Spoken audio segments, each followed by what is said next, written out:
सर्व पत्रकार बंधू आणि भगिनींचं शिवालयात स्वागत। आज गुढीपाडवा आहे। गुढीपाडव्याच्या आपल्या सगळ्यांना शुभेच्छा। आणि आजच्या शुभ मुहूर्तावर आपण पाहिलं असेल की शिवालयामध्ये संयुक्त पत्रकार परिषद महाविकास आघाडी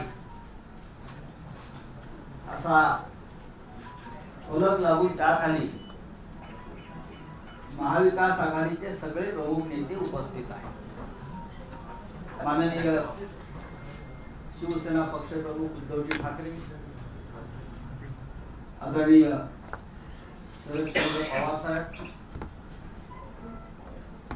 काँग्रेस पक्षाचे प्रदेशाध्यक्ष नानासाहेब पटोले, पृथ्वीराजजी चव्हाण, बाळासाहेब थोरात, राष्ट्रवादी काँग्रेसचे प्रदेशाध्यक्ष जयंतराव पाटील, शेका पक्षाचे शेतकरी कामगार पक्षाचे भाई जयंतराव पाटील, समाजवादी पार्टीचे आमदार रहीम शेख, आम आदमी पक्षाचे धनंजय शिंदे, मार्क्सवादी कम्युनिस्ट पार्टीचे कॉम्रेड उदय नारकर, समाजवादी गणराज्य पार्टी आमदार कपिल पाटील, भारतीय कम्युनिस्ट पक्ष पार्टी कॉम्रेड सुभाष लांडे यांच्यासह अनेक प्रमुख नेते अनेक पक्षाचे उपस्थित आहेत। आणि आपण पाहत असाल वातावरण जे आपण पाहताय आजच्या दिवशी गुढीपाडव्याच्या दिवशी आनंद अत्यंत प्रसन्न आणि आनंददायक आहे। नाना पटोले मान हलवतात आमचे सगळे काँग्रेसचे प्रमुख नेत्यांच्या चेहऱ्यावर हास्य आमचे सहकारी पवार साहेब सुद्धा अत्यंत प्रसन्न मुद्रेने आपल्याकडे पाहतात। मी सर्वप्रथम शिवालयामध्ये ही पत्रकार परिषद घेण्यास सगळ्यांनी मान्यता दिली त्याबद्दल मी आपल्या सगळ्यांचा आभारी आहे। आणि आपण या वास्तूमध्ये प्रथम येत आहे म्हणून मी शिवसेनेतर्फे जो महाविकास आघाडीचा एक महत्वाचा घटक आहे मी फक्त आपलं स्वागत करण्यासाठी मिलिंद नार्वेकर आपल्याला विनंती करतो, पाटील सचिव आणि माननीय उद्धव साहेबांना मी विनंती करतो, माननीय पवार साहेबांना आपण त्यांचं स्वागत करावं। आपण आलो ना म्हणून उठू नका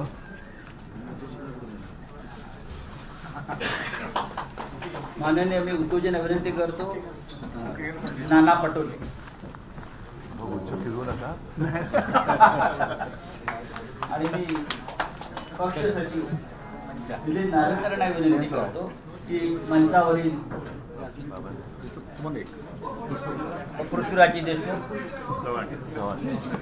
चव्हाण,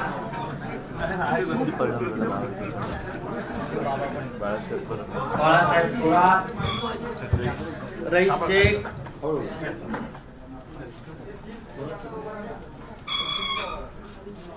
श्री रहीम शेख,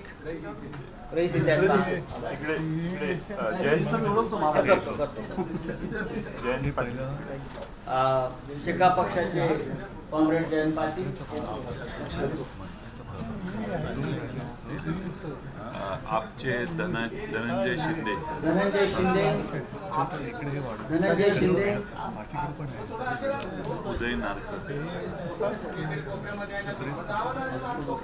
उदय नारकर, कॉम्रेड ढवळे, आमदार कपिल पाटील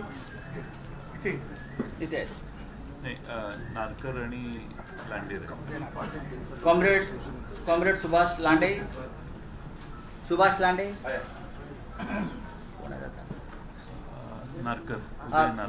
उदय नारकर, उदय नारकर।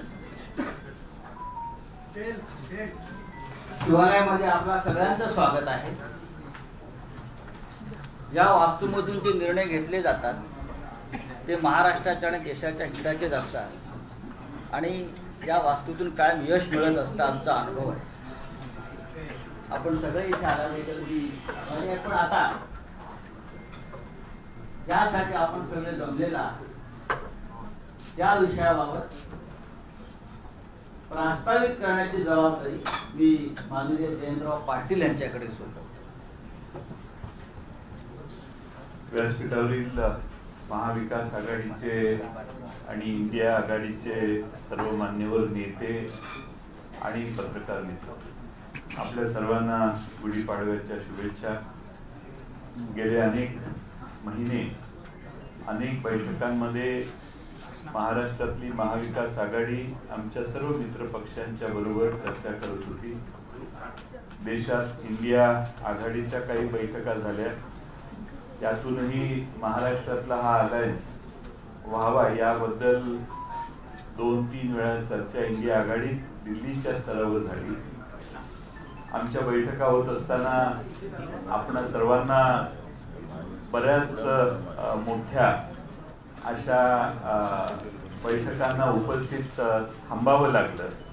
बराच काळ तुम्ही देखील आमच्या या आघाडीच्या बैठकांना जणू काही उपस्थित होता. असंच जवळपास 3-3, 4-4, 5-5 तास आपण आमच्या बैठकीच्या बाहेर तिष्ठत राहिलात. आपणही मोठं सहकार्य केलं. आज मला सांगायला आनंद होतोय की गुढीपाडव्याच्या शुभ मुहूर्तावर महाराष्ट्रातल्या जनतेच्या मनातली ही इंडिया आघाडी आणि महाविकास आघाडी ही आज विजयाची मुहूर्तमेढ करते आहे. आणि आम्ही सगळ्यांनी एकत्रित येऊन गेले काही दिवस ज्या चर्चा केल्या त्याला पूर्ण विराम देऊन पूर्ण ताकदीनं सर्व घटक पक्ष एकत्रित येऊन आजपासून या निवडणुकीच्या प्रचाराच्या शुभारंभापासून सगळ्याच गोष्टी आजपासून होत आहेत. आणि म्हणून आजचा शुभ मुहूर्त आपणा सर्वांना हा निश्चितच महाराष्ट्राच्या विजयाची, इंडिया आघाडीच्या आणि महाविकास आघाडीच्या विजयाची मुहूर्तमेढ करणारा ठरेल. आणि ती विजयाची गुढी आजपासून उभा करून महाराष्ट्रातले अन्याय, महाराष्ट्रातली महागाई, महाराष्ट्रातल्या महिलांच्यावरचा अन्याय, महाराष्ट्रातली बेकारी, तरुणांच्या माथी जी गेली 10 वर्ष आम्ही बघतोय, या सगळ्यातनं महाराष्ट्रातल्या जनतेला बाहेर काढण्यासाठी महाविकास आघाडी कटिबद्ध आहे. आणि त्यासाठी आपल्या सर्वांच्या पुढं आम्ही सगळे आज महाविकास आघाडीचा अलायन्स जाहीर करण्यासाठी इथं आलोय. मी आपल्या सर्वांचं स्वागत करतो. आम्ही अनेक पक्षांना बरोबर घेण्याचा प्रयत्न केला. काही ठिकाणी यश आलं, काही ठिकाणी नाही यश आलं. पण या सगळ्या गोष्टी मागे टाकून आता आम्ही जे एकत्रित आलो त्यामध्ये आमच्या शिवसेना पक्ष आहे, राष्ट्रवादी काँग्रेस, शरदचंद्र पवार पक्ष आहे, काँग्रेस पक्ष आहे, शेतकरी कामगार पक्ष आहे, समाजवादी पक्ष आहे, समाजवादी पार्टी आहे, आम आदमी पक्ष आहे, मार्क्सवादी कम्युनिस्ट पक्ष आहे, समाजवादी गणराज्य पार्टी आहे, भारतीय कम्युनिस्ट पार्टी आहे. आणि या व्यतिरिक्त अनेक संघटना आहेत की ज्या रिपब्लिकन विचाराच्या आहेत, आंबेडकरी विचाराच्या आहेत. अशा अनेक संघटना आमच्या या महाविकास आघाडीच्या जुळलेल्या आहेत. या सगळ्यांच्या वतीनं आज साधक बाधक चर्चा करून जे निर्णय झाले ते आपल्या समोर आपण या ठिकाणी मांडतोय. पुन्हा एकदा आपल्या सर्वांचे या ठिकाणी स्वागत करतो. आणि मला खात्री आहे या येणाऱ्या निवडणुका 5 फेजेसमध्ये महाराष्ट्रात आहेत. त्या 5ही फेजमध्ये आपल्या सगळ्यांचं सहकार्य आम्हाला याच पद्धतीने लाभेल आणि आमचे विचार महाराष्ट्रातल्या जनतेपर्यंत पोहोचवण्याचं काम हे देखील आपण प्रभावीपणाने कराल असा विश्वास बाळगतो आणि माझे 2 शब्द पूर्ण करतो. यादी एकूण मग प्रश्न चालू द्या. यादी करा, यादी वाचा आणि प्रश्न उत्तर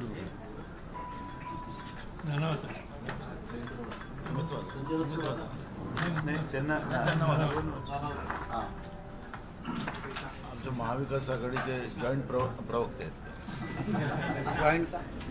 जॉईंट संजय अशी आहे येतोय मी नाही हा आपण मध्ये दिसत नाही. हा बरोबर हा. आज आपण ज्यासाठी आलेला आहे तो आपल्या मनातला मुख्य प्रश्न आहे की जागा वाटप कसं झालं किंवा कोण किती जागा कुठे करत आहे. खरं म्हणजे ही जबाबदारी आम्ही नानाभाऊ पटोले यांच्यावर दिली होती. नानासाहेब तुम्ही आपलं जे जागा वाटप आहे ते जाहीर करा. नानांचं म्हणणं आहे की ते जबाबदारी त्यांनी द्या इकडे पटापट. प्रश्नोत्तर होऊ ना.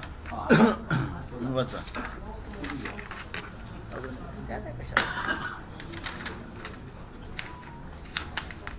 सर्वप्रथम मी काँग्रेस ज्या जागा महाराष्ट्रात महाविकास आघाडी म्हणून लढवत आहे ते मी आपल्या समोर ठेवतो.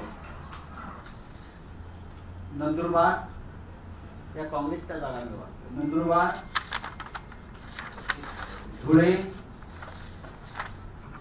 अकोला, अमरावती, नागपूर, भंडारा गोंदिया, गडचिरोली चिमूर, चंद्रपूर, नांदेड, जालना, मुंबई नॉर्थ सेंट्रल, उत्तर मध्य, जिथे अनेक वर्ष प्रियातर निवडणुका लढत आहेत तो म्हणजे तुमच्या माहितीसाठी तर सुनील दत्त होते. पुणे, लातूर, सोलापूर, कोल्हापूर, रामटेक आणि नॉर्थ मुंबई, उत्तर मुंबई या 17 जागांवर काँग्रेस लढेल. आता राष्ट्रवादी काँग्रेसची यादी साधारण अशी आहे.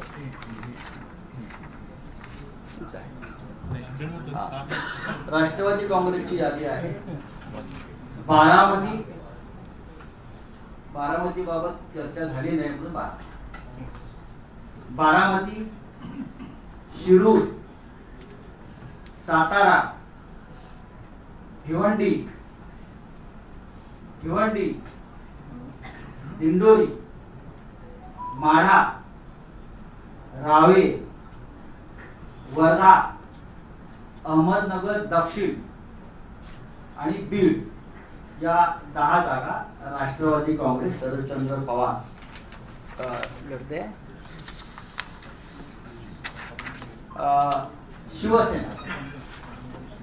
शिवसेनेच्या जागा अशा आहेत साधारण.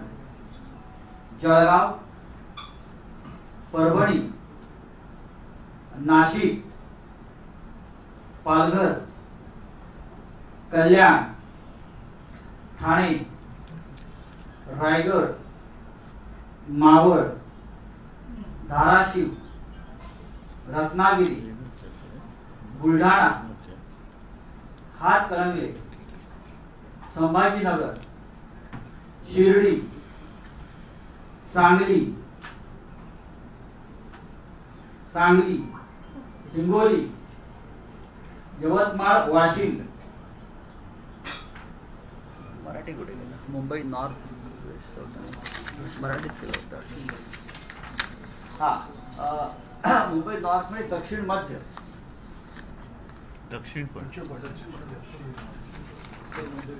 मुंबई नॉर्थ वेस्ट, उत्तर पश्चिम, मुंबई नॉर्थ वेस्ट, उत्तर पश्चिम म्हणजे अमोल कीर्तीकर आपले लढणार. नॉर्थ वेस्ट, मुंबई दक्षिण मध्य, मुंबई दक्षिण मध्य म्हणजे मुंबई साऊथ सेंट्रल, नंतर मुंबई दक्षिण, मुंबई साऊथ या साधारण 21 जागा शिवसेना लढते. आणि मुंबई ईशान्य या 21 जागा शिवसेना साधारण शिवसेना 21 जागा लढते. शिवसेना 21, काँग्रेस पक्ष 17 आणि राष्ट्रवादी काँग्रेस पक्ष 10 जागांवर लढत आहे. आणि अत्यंत या जागांचं वाटप हे अत्यंत खेळीमेळी सहजरित्या झालेलं आहे.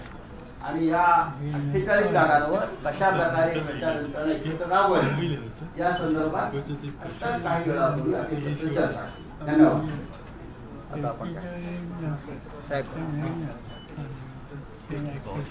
मी माननीय शरद पवार साहेबांना विनंती करतो. संजय,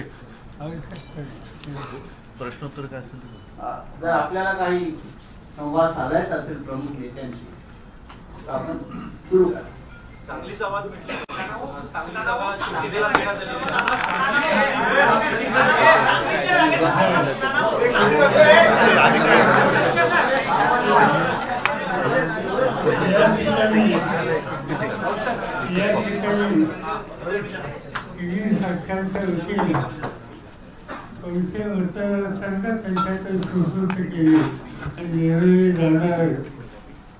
वाचन तुमच्या पुढे केले. 48 जागा आहेत त्यापैकी एकाही जागेवर आता मत राहील किंवा मत विजेता नाही. तुमचं 1 वर्षाचं आहे त्यामुळे ते सांगली असेल किंवा आणखी काय असेल याचं जे वाचन केलं त्या सगळ्याचा निर्णय 1 वर्षांनी झालेला आहे. पण तुम्ही सगळे एकत्र या ज्या जागा आहेत कारण की आता खालच्या कार्यकर्त्यांना तशा पद्धतीचा संदेश दिलाय का कारण की चर्चा अशी खाली जी आहे ते जागा वाटप करत असताना वरती जरी निर्णय झाला असला तरी खाली कार्यकर्ते ते पद्धतीने काम करतील.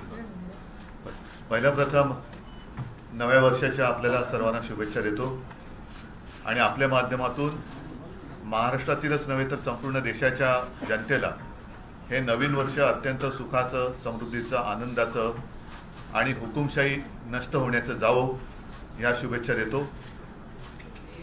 साहजिकच आहे युती किंवा आघाडी म्हटल्यानंतर जागा वाटपाबद्दल शक्य असेल तिथपर्यंत आम्ही चर्चा करत असतो आणि तो प्रत्येकाचा अधिकार असतो.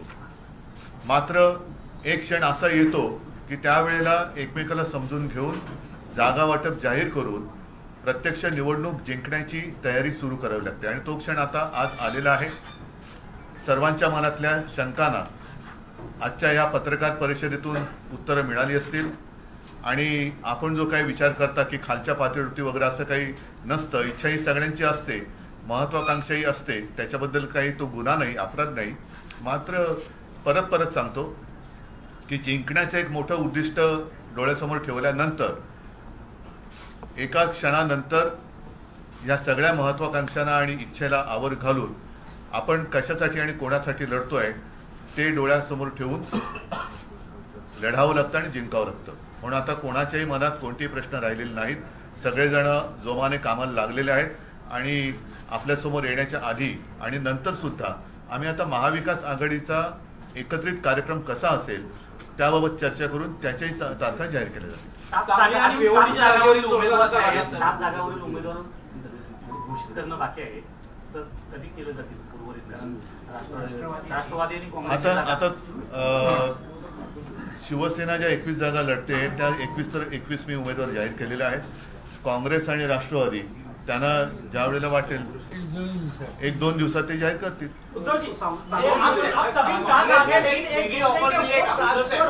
इसके लिए किस तरह का प्रयास किया जाए? आप सभी साथ आगे लेकिन जमीन पर एक दूसरे पार्टियों के वोट आपके उम्मीदवार को या यूनाइटेड आघाड़ी को ट्रांसफर हो, इसके लिए क्या प्रयास किए जाएंगे? प्रयास तो लगातार जारी है और मैं मानता हूं कि अभी ज्यादा प्रयास करने की आवश्यकता नहीं है. पूरी जनता ने तय किया है कि इस बार जो मैंने नारा दिया था किसको तड़ीपार करना है तो जनता करके दिखाएगी.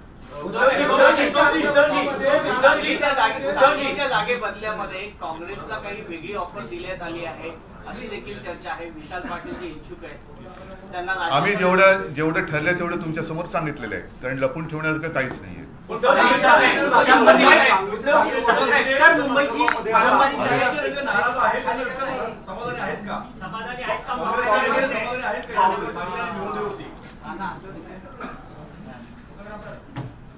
काँग्रेस हा राष्ट्रीय पक्ष आहे.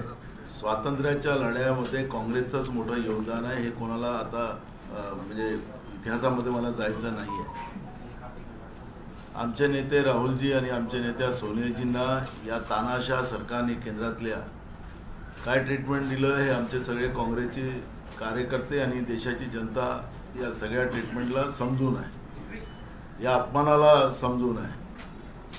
सोनियाजींची तब्येत चांगली नसताना सुद्धा त्यांना त्या ईडीच्या ऑफिसमध्ये तासोनतास बसवून ठेवलेला आहे. हा देशातला काँग्रेसचा कार्यकर्ता आणि देशातली जनता विसरलेली नाही आहे आणि म्हणून ह्या तानाशा प्रवृत्तीच्या विरोधात जी लढाई काँग्रेसने सुरू केलेली आहे त्याच्यामध्ये जे आमचं इंडिया आघाडी आहे, आमचं राज्यामध्ये महाविकास आघाडी आहे, जागा वाटपाचा हा तिढा जो आहे हा जो आम्ही आज संपुष्टात आणलेला आहे, मोठं मन करून आमच्याही कार्यकर्त्यांनी देशामध्ये भाजपचं सरकार आणि नरेंद्र मोदीचं सरकार हे सत्तेतून बाहेर काढण्याच्या दृष्टिकोनातला एक प्रयत्न आम्ही सुरू केलेला आहे.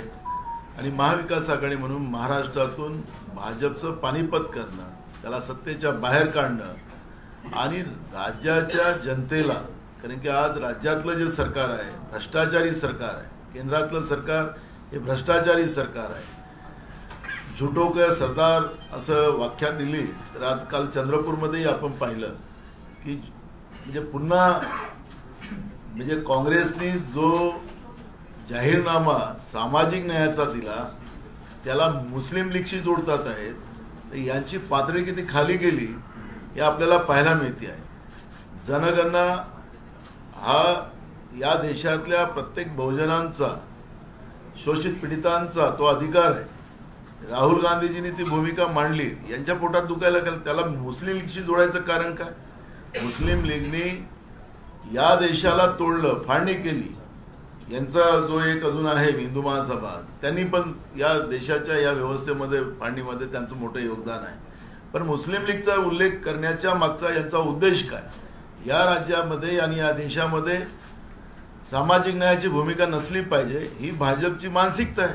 ते काल नरेंद्र मोदींच्या देशाच्या प्रधानमंत्र्यांच्या वक्तव्यातून स्पष्ट झालेलं आहे. त्याच्यामुळे काँग्रेस या महाविकास आघाडीमध्ये जे सांगली, भिवंडी आपल्या जागेचा उल्लेख आपण करताय, आमचे सगळे कार्यकर्ते एकजुटीनं महाविकास आघाडीच्या उमेदवाराला जिंकून आणण्यासाठी पूर्ण प्रयत्न करणार. आपण जे काही प्रश्न विचारताय की मतं तुमची एकमेकाला जातील का, बिलकुल जाणार. कारण की राष्ट्रवादी आणि शिवसेना हे जे ओरिजिनल पक्ष आहेत त्यांचे दोन्ही नेते आमच्याजवळ बसलेले आहेत. काल नरेंद्र मोदी सांगतात की हा नकली शिवसेना आहे. बाळासाहेब ठाकरेंच्या निर्माण केलेला हा जो शिवसेना आहे त्याच शिवसेनेला नकली शिवसेना म्हणायचं आणि केंद्रीय तपास यंत्रणेचा दुरुपयोग करून, सत्तेचा दुरुपयोग करून शिवसेनेला जे तोडलं गेलं, राष्ट्रवादीला तोडलं गेलं, हे राष्ट्रवादीचे कार्यकर्ते किंवा शिवसेनेचे ओरिजिनल कार्यकर्ते हे विसरणार नाही आहे. त्यामुळे मत ट्रान्सफरचा हा जो प्रश्न तुम्ही उपस्थित केला हे कुठलाही नाही. तीनही पक्षाचे कार्यकर्ते आणि खाली नेते हे जॉईंटली ही लढाई लढतील आणि महाराष्ट्रामध्ये आमच्या महाविकास आघाडीचे सगळे उमेदवार जिंकून येतील अशी परिस्थिती आहे. आज पहिल्या फेजमध्ये ज्या 5 लोकसभेच्या निवडणुका होतात त्या 5ही महाविकास आघाडी म्हणून आम्ही जिंकणार अशी परिस्थिती आज विदर्भामध्ये आहे. 30 लाट पूर्ण महाराष्ट्रामध्ये आपल्याला पाहायला मिळते. लोकांनी निवडणूक हातात घेतलेली आहे, जनतेने निवडणूक हातात घेतलेली आहे. काल तर तिथं पैसे देऊन लोक आणली चंद्रपूरला. लोक नरेंद्र मोदींचं भाषण सुरू झालं, लोक उठून चालली होती. ठीक आहे, आपले कॅमेरे तिकडे फिरत नाही, तो भाग वेगळा आहे.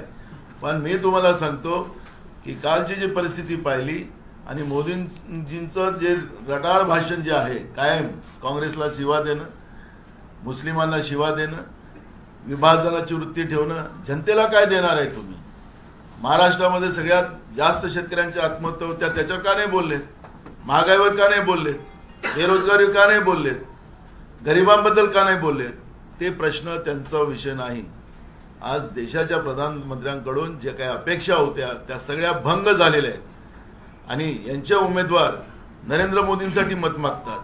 कशासाठी? नरेंद्र यांचे सगळे संपलं यांचं काम, ते नरेंद्र मोदीला मतदान करावं असं भाषण राज्यातले नेते आणि त्यांचे उमेदवार करतात आहेत. जसं अल्लाह के नाम से दे दे बाबा असं वाला जे आहे ना मंत्र, तसंच परिस्थिती चाललेली आहे. पण नरेंद्र मोदींसाठी कशाला, त्यांना मत कशाला लोक करतील महाराष्ट्रात? शेतकरी सुखी नाही, बेरोजगार सुखी नाही, गरीब नाही, कोणी सुखी नाही, कशाला नरेंद्र मोदीला लोक मत मारतील?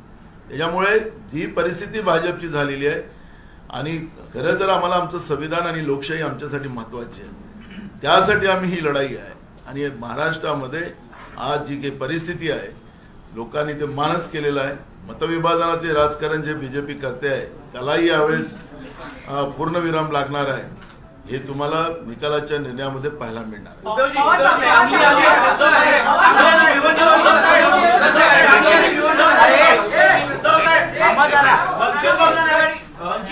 असा आहे सुरुवातीपासून प्रयत्न झाले वंचित बहुजन आघाडीला सोबत घेण्यासाठी, पण जुळलं नाही. तर वंचित बहुजन आघाडी तुमच्या बरोबर नाही याचा किती फटका मतांच्या राजकारणात तुम्हाला बसेल? बघा, एक गोष्ट तुम्हाला पहिला प्रथम सांगितली गेलेली आहे. मला वाटतं जयंतराव आपण बोललात की ही महाविकास आघाडी जास्तीत जास्त व्यापक कशी होईल त्या दृष्टीने आम्ही आटोकाट प्रयत्न केले.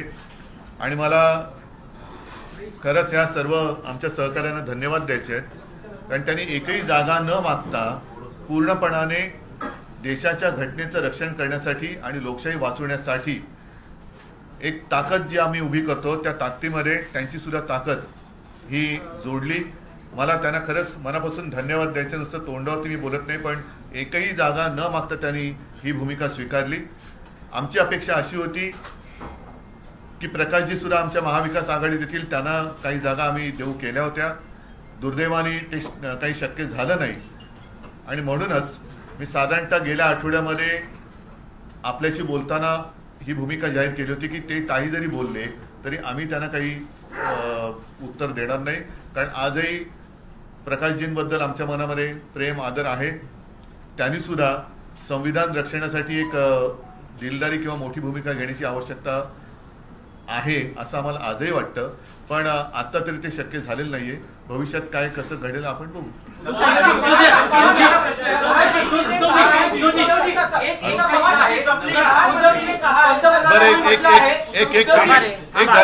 पंतप्रधानांनी म्हटलं आहे की काँग्रेस सोबत उद्धव ठाकरेंची नकली शिवसेना आहे, असली शिवसेना एकनाथ शिंदेची आमच्या सोबत आहे.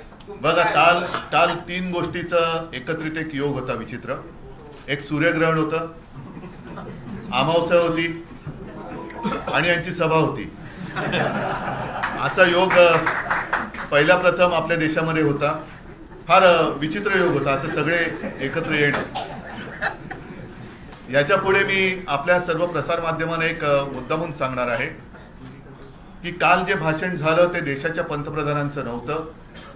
ज्याला शिवसेना प्रमुख कमळाबाई म्हणायचे, साक्षीदार माझ्या बाजूला बसलेत कारण त्यांनी स्वतःचा अनुभव सांगितलेला आहे.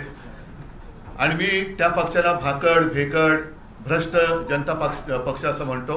त्या भाकड किंवा भ्रष्ट जनता पक्षाचे एक नेते नरेंद्र मोदी, कारण निवडणूक प्रचार जर पंतप्रधान एका पक्षाचा करायला लागले तर घटनेवरती हात ठेवून जी आम्ही शपथ घेतो त्या शपथेचा तो भंग होईल. आणि म्हणूनच मला असं वाटतं की कालचं त्यांचं जे भाषण हे भाकड जनता पक्षाच्या एका नेत्याचं होतं, कारण ते अध्यक्ष सुद्धा त्या पक्षाचे नाहीये. आम्ही यापुढे जे त्यांना उत्तर देऊ ते कृपा करून माननीय पंतप्रधानांना उत्तर दिले असं कोणी समजू नये, कारण देशाच्या पंतप्रधानांचा अपमान आमच्याकडनं कदापि होणं शक्य नाही. आमचे राजकीय जे विरोधक आहेत त्याच्यामध्ये हा भेकड जनता पक्ष आहे. भेकड मी एवढ्यासाठी म्हटलं की शासकीय यंत्रणांचा दुरुपयोग करून हे देशभक्त पक्षांना सतवत आहेत, त्यांच्यावरती धाडी टाकतायत, अटका करतायत, धमक्या देत आहेत. यांच्यात ताकद नाही म्हणून मी यांना भेकड म्हटलं. भाकड एवढ्यासाठी म्हटलं कारण यांच्याकडे कोणी नेता निर्माण झालेला नाहीये. आदर्श अशोकरावांचा वेगळा, पण त्या व्यतिरिक्त विचारांचा आदर्श हे देऊ शकलेले नाहीये. आणि भ्रष्ट एवढ्यासाठी म्हणतो की संपूर्ण देशातले भ्रष्ट ते तुका मिळवावा आणि भाजपा पक्ष वाढवावा असं त्यांचं धोरण आहे. एनडीए पूर्वी एक ताकदवान एक आघाडी होती, आता हा ठिगळ्यांचा पक्ष झालेला आहे. ठिगळं जोडून ते एनडीए करतायत.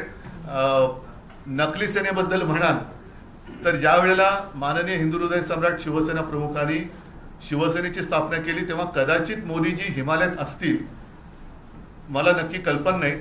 आणि आता त्यांनी येऊन म्हणजे महाराष्ट्राच्या बाहेरच्या माणसांनी येऊन महाराष्ट्रातल्या जनतेला असली सेना आणि नकली सेना म्हणायचं हे कहर झाला. ह्यांचा पक्ष हा खंडणीखोर पक्ष आहे. आता जे निवडणूक रोख्यांचा जो विषय सगळीकडे आलेला आहे, चंदा दो आणि धंदा लो, आणि काही ठिकाणी धाडी टाकून निवडणूक रोखे हे कसे जोर जबरदस्तीने, म्हणजे पूर्वी मुंबईमध्ये एक असं वातावरण होतं की मारुती 1000 ही गाडी नव्याने आली होती. मारुती 1000 गाडी घेतल्याबरोबर कोणत्या तरी भाईचा फोन जायचा आणि त्याच्याकडनं खंडणी उकळली जायची. तशी खंडणी गोळा करणारं हे एक केंद्र झालेलं आहे. आणि या खंडणीखोर पक्षाचे हे नेते काल येऊन शिवसेनेला नकली ठरवून गेले. त्यांना मला सांगायचे की कृपा करून तुमचा सगळा जो काही इतिहासाचा अभ्यास आहे तो तपासून बघा. 2019 साली तुमच्याच पक्षाचे तत्कालीन अध्यक्ष अमित शाह हे शिवसेना प्रमुखांच्या फोटोसमोर लोटांगण घालायला मातोश्रीत आले होते. तेव्हा सुद्धा मीच होतो. आमची हीच शिवसेना होती. आणि तुम्हाला आता तो सगळा विसर पडलेला जरी असला तरी महाराष्ट्रातल्या जनतेला तो विसर पडलेला नाही. मला असं वाटतं की खंडणीखोर पक्षाच्या एका नेत्याने शिवसेनेला असं हिणवणं बरोबर नाहीये. कारण यांना शिवसेना सुद्धा गुजरातला पळवायची होती, ती मी पळू दिली नाही. म्हणून त्यांच्यासोबत जो चायनीज माल बसलेला आहे त्याच्यातच त्यांचं ते एक सुख मानतायत. तर त्यांचं सुख त्यांना लख लागू.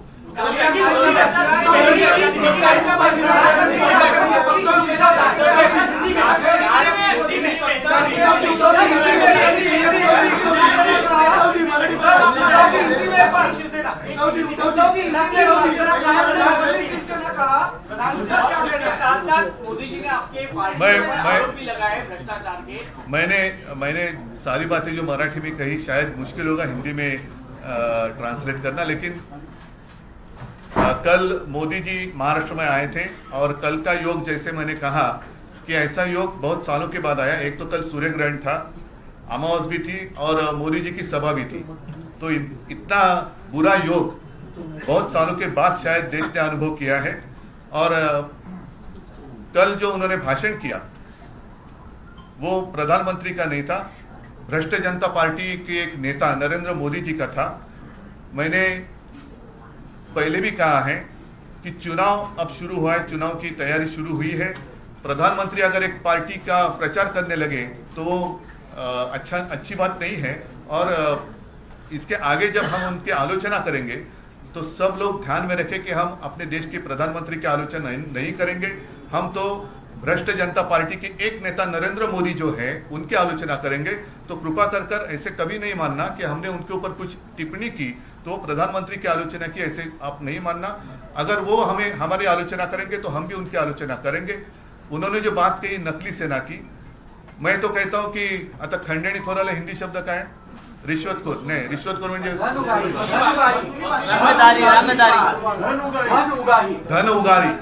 धन उगारी पार्टी के एक नेता नरेंद्र मोदी जी है. सभी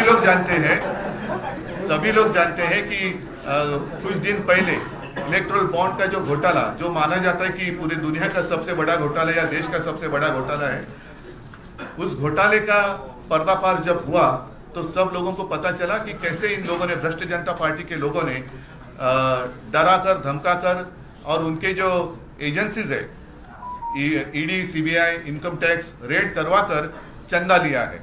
मतलब चंदा दो और धंधा लो. तो ये तो अभी जो आपने क्या कहा, धन उगाई जो करते हैं, नवीन शब्द है. वसुली पार्टी आहे, वसुली सेना आहे. त्यांच्यासोबत जी आहे ती वसुली सेना आहे. आणि शिवसेना प्रमुख तो कहते थे कि ये कमलाबाई है. और मैंने तो इनका नामकरण जो किया है, क्योंकि बहुत सारे नाम बदली किए हैं उन लोगों ने, तो मैंने भी उनका नाम बदली किया है. मैं तो उनको भ्रष्ट जनता पार्टी कहता हूँ. भाकड़, भेकड़, अब पता नहीं कितने मराठी के शब्द हिंदी में जैसे के वैसे आते हैं. लेकिन जिस तरीके से उनका प्रचार चल रहा है तो उन्होंने आजू बाजू देखना चाहिए था कि कितने लोग, भ्रष्ट लोग उनके आजू बाजू में बैठे हैं. एक वॉशिंग मशीन उन्होंने खोली जरूर है और एक वॉशिंग पाउडर की एड भी आती थी, दाग अच्छे हैं, याद है ना आपको, दाग अच्छे हैं. तो अच्छे दाग वाले लोग या देखते हैं कि किसके ऊपर दाग है, जिसके ऊपर दाग है वो मोदी जी अपने पार्टी में लेते हैं और उनका सम्मान करते हैं. तो ऐसे रिश्वतखोर और भेकड़ भाकड़ भ्रष्ट जनता पार्टी के नेता अगर मेरी आलोचना करे तो मैं उसकी कोई कीमत नहीं देता.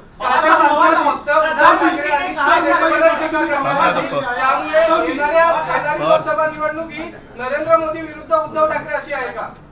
कालच्या भाषणात अरे पण त्याला पहिलं पवार साहेबांना विचारा ना. या प्रश्नाचं और सब आपसे मेरा सवाल है, कल प्रधानमंत्री ने अपने भाषण में कहा है कि विपक्ष का एक ही काम है, सत्ता में आओ, खूब मलाई खाओ. आप उस पर क्या जवाब देना चाहेंगे जिस तरह से आरोप लगातार? प्रधानमंत्री ने बिल्कुल कहा, प्रधानमंत्री एक इंस्टीट्यूशन है, इंस्टीट्यूशन की इज्जत हम रखते हैं. मगर मैं 1961 से आज तक देख रहा हूँ, कई प्रधानमंत्री मेरे दिखे दूर से नजदीक से. इस इंस्टीट्यूशन की इतनी बेइज्जत नरेंद्र मोदी ने जो की इसमें मैंने किसी भी नहीं की। और इसलिए जो लोग बोलते हैं वे इसी किस्म की लेजर करने जैसी बात कहते हैं। इज रिस्पॉन्सिबल प्राइम मिनिस्टर कैसे हो सकता है कि उस पर वैसे हुआ आदमी कैसे हो सकता है, इसका दर्शन उन्होंने किया। उद्धवजी, उत्तर मुंबईची जागा तुम्ही काँग्रेसला सोडलेली आहे, मात्र आपल्याच पक्षाचे घोसाळकर या ठिकाणी मशालसाठी मतं मागताना पाहायला मिळत होते. पंचाचा प्रचार करतात की त्याची समजूत काढलेली आहे की नाही? हे खरं आहे की विनोद घोसाळकर यांनी प्रचार सुरू केला होता, पण विनोद घोसाळकर हे आमचे कट्टर शिवसैनिक आहेत. साहजिकच आहे, मध्ये जी जागा वाटपाची चर्चा सुरू होती त्यामध्ये उत्तर मुंबई काँग्रेसने लढावी का शिवसेनेने लढावी याच्याबद्दल आमच्या चर्चा सुरू होती. दिवसामागून दिवस पुढे चालले होते, म्हणून एक तयारी असायला पाहिजे म्हणून विनोदनी तयारी नक्की सुरू केली होती. मात्र आज ही जागा आम्ही काँग्रेसला सोडल्यानंतर माझा तमाम जो तिथला शिवसैनिक आहे विनोद घोसाळकर सह ते महाविकास आघाडीचा उमेदवार निवडून आणण्यासाठी नक्की प्रयत्न करणार. नाना, अशीच समजूत आपण विश्वजित कदम यांची काढलेली आहे का? आता ज्या वेळेला आम्ही यादी जाहीर करतो ते व्यवस्थित समजुतीनेच जाहीर करतो. त्याच्यामुळे आता त्याच्यावरती आता चर्चा थांबलेली आहे. आता प्रचाराला सुरुवात झालेली आहे. मला असं वाटतं आणखीन काही प्रश्न असतील वेगळे तर विचारा.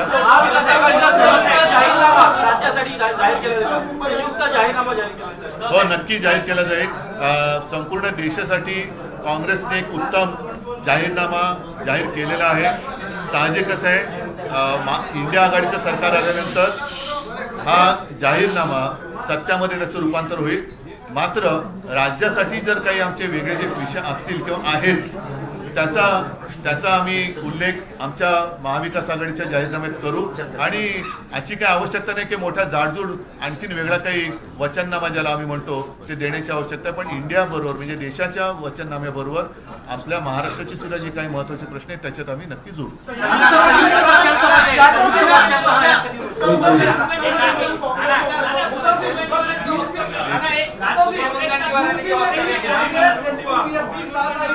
लेकिन वोट ट्रांसफर नहीं हुआ था, क्या आप लोगों के लिए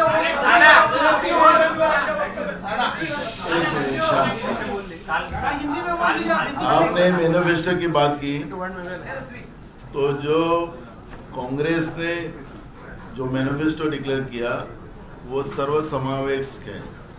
जैसे उद्धव जी ने कहा कि जो भी राज्य के कोई मुद्दे हो आवश्यकता उसको आवश्यकता के आधार पर हम लोग भी जॉइंटली यहाँ पर एक करेंगे. उसमें आशा वर्कर हो, आंगनवाड़ी वर्कर हो या मध्याह्न भोजन पकाने वाली महिला हो, सबको दुगनी आय उसमें करके देने की बात हुई है. 1 लाख रुपए जो गरीब महिला है उसको हर साल में देने का एक निर्णय हमने किया है. जो देश में इन लोगों ने बेरोजगारी के लिए बेरोजगार का देश बनाया है उसमें 30 लाख जो अभी नौकरियां बाकी है उसको केंद्र सरकार की वो तुरंत भरी जाएगी. और जो बच्चों को नौकरी नहीं मिल रही लेकिन उनको 8,500 रुपया स्टाइपन हर महीने में दिया जाएगा. और उनको उद्योगपति बनाने के लिए उनको 5,000 करोड़ रुपए का एक फंड जमा करके उन लोगों को नौकरी उनको उद्योगपति भी बनाने का एक कोशिश वहां पे की जाएगी. तो जिस तरह से किसानों के हित में जो एमएसपी का कानून जो सबसे बड़ा इश्यू था, एमएसपी का कानून बनाने की बात हुई है. जो पीक बीमा योजना है उनके बारे में भी हमने कमिटमेंट किया है. और जो जीएसटी किसानों के ऊपर लगाया गया है वो जीएसटी पूरा खत्म किया जाएगा. तो जो 5 मुद्दे लेके मजदूरों के लिए, युवाओं के लिए, महिलाओं के लिए, किसानों के लिए, सामाजिक न्याय के लिए जिस तरह से हमारा जो मैनिफेस्टो आया है उसमें जो भी जैसे अभी पुरानी पेंशन का इशू है वो पुरानी पेंशन का भी इशू हमारे राज्य के हम जो ये निकालेंगे अपना जाहिरनामा उसमें हमारा पुराने पेंशन का भी इशू आएगा और सबको न्याय देने का. और लोग बीजेपी वाले हमको पूछते कि पैसे कहाँ से लाएंगे. इसमें हमें 2 लाख करोड़ रुपया साल का लगेगा. इन लोगों ने तो 16.5 लाख करोड़ का कर्जा मुट्ठी भर उद्योगपति का माफ किया है. तो हमारी सोच जो है इंडिया आघाड़ी की कि देश की जनता का पैसा, आम लोगों का पैसा लोगों तक पहुंचे और वो मुख्य धारा में आए. ये हमारा मैनिफेस्टो है।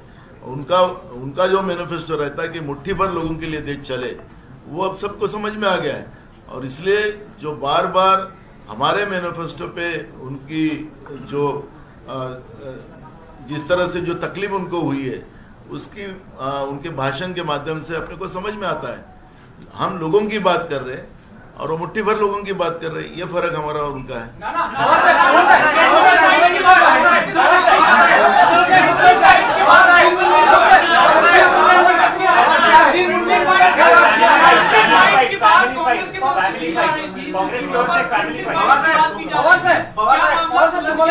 आपण जाहीरनाम्यावरती वेगळी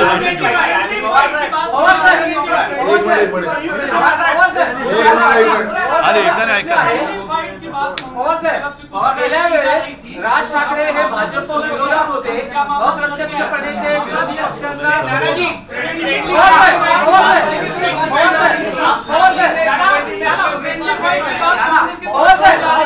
विषय क्लोज हो गया, उसकी चर्चा नहीं है।